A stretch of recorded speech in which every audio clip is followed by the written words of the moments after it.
All right, what's up, everybody? It's Steve with I Live Plants, and thank you once again for coming here, right? And looking at the channel, checking out the new content, all that good stuff.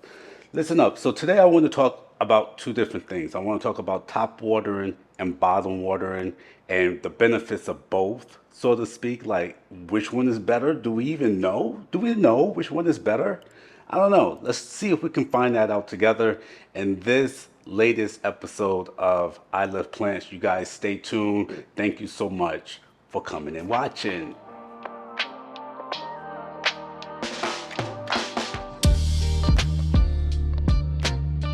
All right, you guys. So, all right. It's almost like every day is watering day here in this house because I got so many plants. But as you know, right, I got like specialty water, you know. So I distill my own water, and once this stuff is ready, then I'm ready to go and water the plants, you guys. So I distill my water. It takes about 4 hours to distill a gallon of water. I have this distilling machine that I think I showed you in a couple of videos back. And this is just to kind of give my plants something special in a way. And then also because the water here in Texas is just super duper hard, has a lot of minerals and stuff in it that makes it a little bit better for us to drink, but not so much for my plants. My delicate leaves be browning at the tips sometimes. And during my sort of process of elimination, is the humidity levels ideal here? No, not really. I mean, I can use some more humidity here as well, but in my research, the water matters as well. So might as well distill this water. And I got to get back on my CPAP, so I need distilled water for that. I don't know if that shit is ever going to happen, to be honest. It's just annoying. But anyway, today, right, we're going to talk about bottom watering, top watering. Which one is better? What are people saying? What's my experience? Okay, so I got rubber dub and on the table right here because rubber dub, my Ficus elastica ruby, all right, is very finicky. All right, so I got to take care of rubber dub just a special way, and part of that is bottom watering rubber dub. All right, and I'll tell you why I do it in a minute. You guys, I'm treating my water with stress coat, so I'm giving it a little even more treatment. Again, these plants are spoiled and it's all my fault. Okay, let's talk about the benefits. So I'm going to show you how fast, first of all, rubber dub drinks from the bottom. Hopefully he's thirsty. He should be. His leaves are drooping a little bit. I can feel, especially down here, he needs a little bit of water, you know. So we're gonna feed rubber dub with some water, and yeah, go into why this is beneficial. All right, Joe. So while rubber dub is sipping, let me tell you some of the reasons why I bottom feed rubber dub here. And number one is because when I first got this plant was a problem for me. Ficus equals finicky. Like if you don't get their schedule right, if you don't water them the right way, if you don't give them the proper light, they're going to drop leaves and they're going to act out. So that was the deal with this plant for a long time. I want to say for about a good year and a half. I'm up there literally like, what else do you need? What do you need? What do you need? So I decided to start bottom watering the plant because this ensured me to not over water my plant, like not over water the roots.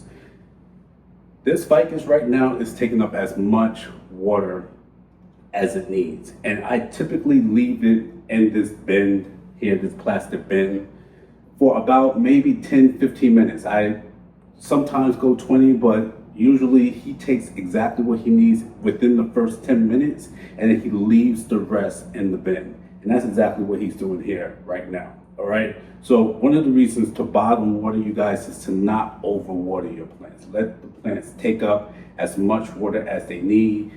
Let it soak it in from the soil below and hopefully saturate and hydrate the roots evenly. Okay. Now, one of the other problems that I've had, and I actually had this problem recently, is fungus gnats. I hate the mother effers. All right, I mean, like literally, I could be sitting there watching my Yankees play, having a nice glass of wine, watching TBS The Closer, and I'm drinking my wine, and there's a gnat that flies in the wine because gnats love that sweetness. You know what I'm saying? Or because just because I'm a nice guy. All right, but here's the deal. Look. The deal with gnats is that they typically procreate within the first 2 inches of the soil. Like that's their mating grounds. That's where they go to the party. That's where they meet, see if they like each other, and they start to bang right there if they do. Chances are, even if they don't like each other, they still banging because at the end of the day, I mean, the number of gnats that I have here sometimes is ridiculous. I'm like, that's all y'all do is, yeah, that's all they do. They get born, and the first thing they do is, exactly. So at the end of the day, what you want to do is you want to make sure sometimes that your soil's not that it's not moist, that you're not creating the perfect club environment for gnats to go in there and procreate.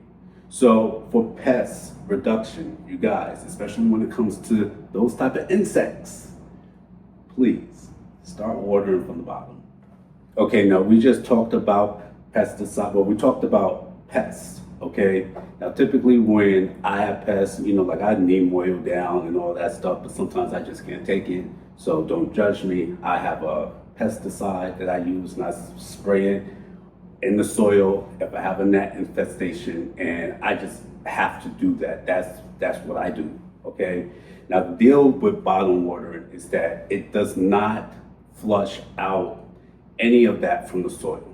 Okay, so that pesticide stays in the soil, which can be a problem, So that's the only thing that it doesn't do, okay, is that it doesn't flush like minerals and, fertilizer buildup and pesticide buildup from the soil because it's not being flushed out. Okay, so you do want to take that into consideration if you choose to bottom water your plants. And the other thing is that it's time consuming. All right, so I have like a specific group of plants, including this one, that I bottom feed just because of experience with the plant. Because like I said, I leave this plant in the tin for about 15 minutes, 10-15 minutes. Okay, that's a long time, especially when you have a lot of plants and not many plastic bins, all right? So please do whatever's right for you and your babies, all right? There's literally no wrong way to do that, okay? No wrong way. All right, y'all, I had to clear the table a little bit for the queen to make an entrance. Okay, here's Queen Ramona, all right? Because, any appearance that she needs to make, she's there. All right, and this is one of them. I specifically top water Queen Ramona. Bottom water Rubber Dub, but top water Queen Ramona because number one, Queen Ramona has like a small drainage hole, like right here. That's it. She has a small drainage hole, so that water's not going to seep in through that drainage hole. I'll be here all week waiting for that to happen with this plant right here, especially with her size. So I top water this girl, and one of the benefits of top watering, guys, is the fact that you flush nutrients build up, you flush fertilizer build up, you flush pesticidal build up. Is that even the word, pesticidal? Or you flush pesticide build up, and it cleans out literally the soil when it drains. Okay, that's a benefit. Okay, I don't typically do that because for the purpose of this pot, I was crazy enough to pot her in not even the nursery pot, all right, or repot her in the nursery pot, potted her up in the pot. And this is going to be a trip when she needs to be repotted, but I'll cross that bridge when I get there. So look, the other benefit from the experts, okay, quoting the experts here because I'm not there yet, but is that it mimics rain. You know, like it's the most natural way to water your plants because water doesn't come from below. Water comes from above. Okay, rain comes from above. All right. So I don't know. I mean, listen, does this feel like rain to you, Queen? Does it? I don't know about that. This kind of feels like I'm taking a canister of water and watering it. I don't think this feels like rain. It doesn't even feel like a shower. All right. But here's the deal with that, right? Some leaves, because of the water, if you water from the top, this splash that water gets on the leaves, and if you don't wipe them down, there's a chance that the leaf could start to rot in that area. Now, does that happen a lot? No, it doesn't happen a lot because with air, and if you have great circulation in your plant room or house or whatever, the water's going to evaporate. So you don't really have to worry about that too much. I would say, unless you have a greenhouse or something where the air is a little bit more saturated with moisture, and then you might have an issue with possibly rotting the leaves because water just has no place to go and it just sits in that same spot. But if you live in a house and you got ambient conditions and stuff and you got a fan going and all that good, so you don't have to worry about that. And then the last benefit for watering your plants from the top is that it is easy. Okay, like I just watered Queen Ramona just now. That it just took me that long. You understand what I'm saying? So it's quick. And when you have a big collection, if you have limited time, if you're trying to be a little bit more efficient, yeah, you might want to top water. Now, this is the only thing. Don't over water your plant, okay? We got a tendency to be a little bit too heavy-handed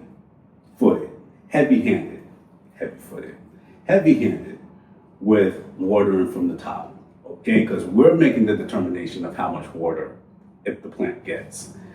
Here, that plant is making a determination, and I think Rubber Dub is done. I got like maybe this much water left in the bin, so he's done. But he chooses, here I choose for her. I don't think that's fair, but it is what it is because of what it is. So that's the other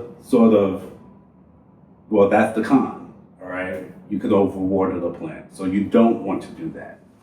Okay, y'all, I'm about to put Rubber Dub back in this pot. Yo, this is kind of like this pot that Queen Ramona is in. You see that little drainage hole right there? That's all Queen Ramona has. And so, that's it. That's it for her. So, here's the deal, guys, right? Mix them up. Right? Mix them up. Top water sometimes, bottom water sometimes. Keep your soil healthy, top water it. Okay? Flush it out every once in a while. I definitely top water Rubber Dub from time to time. I do because sometimes I just don't have time to sit there and wait for it to feed. Okay? So I do.